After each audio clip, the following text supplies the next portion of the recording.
Today we are going to talk about how to evaluate trigonometric functions. On the first one, we have a sine of pi over 6.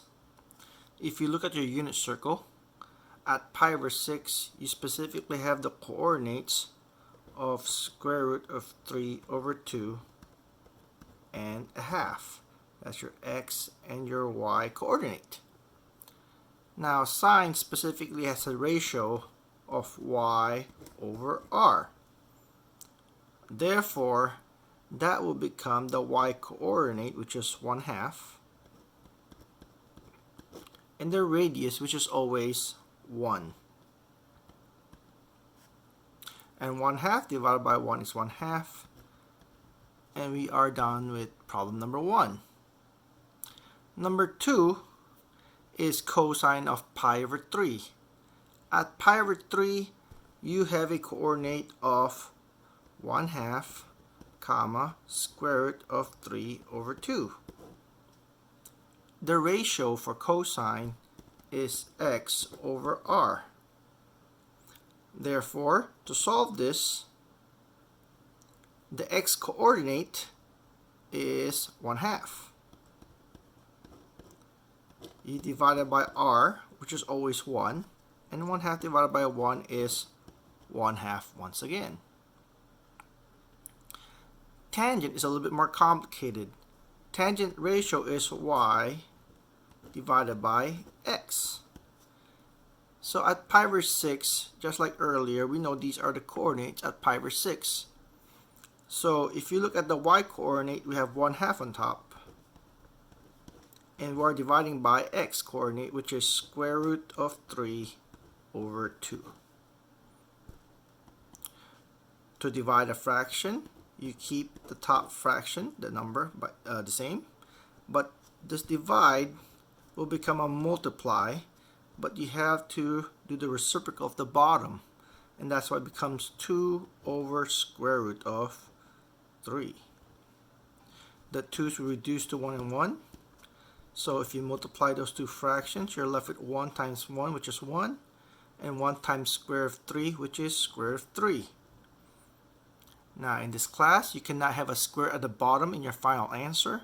So in order to fix that, we multiply by the exact same thing that's causing the problem, which is square root of 3.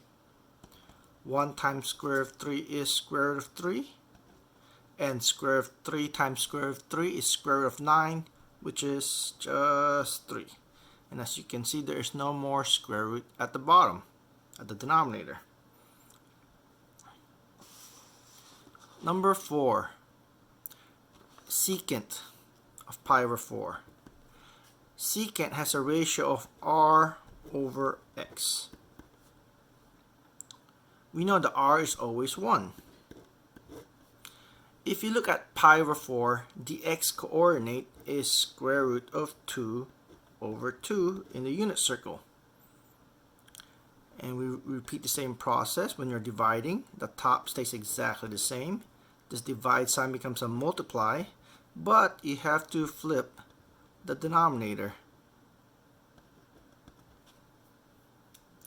Anything times 1 is the same. And unfortunately, we are not done because we have a square root at the bottom. So we multiply the top and the bottom by the exact same thing that's causing the problem, which is square root of 2. 2 times square root of 2 is 2 times the square root of 2. Square root of 2 times square root of 2 is square root of 4, which is 2. And as you can see, these 2's can reduce to 1 and 1. So you're really just left with square root of 2. Number 5. Number 5, cosecant of pi over 2. Cosecant has a ratio of r divided by y. We already know that r is always 1. If you look at pi over 2, which is at the bottom of a unit circle, it has the coordinates of 0, comma, negative 1. And we want the y coordinate, which is negative 1. And if you simplify that, our final answer is negative 1. The last one is cotangent. which has a ratio of x divided by y. At pi over 6, we have the coordinates of square root of 3 over 2 and 1/2. The x coordinate is square root of 3 over 2. The y coordinate is 1/2. We're dividing with fractions once more, so we're going to keep the top one the same, and this divide sign becomes a multiply sign, but we're going to do the reciprocal of the bottom. Before I multiply, the 2's will reduce to 1 and 1, which is square root of 3 over 1, and the final answer is square root of 3.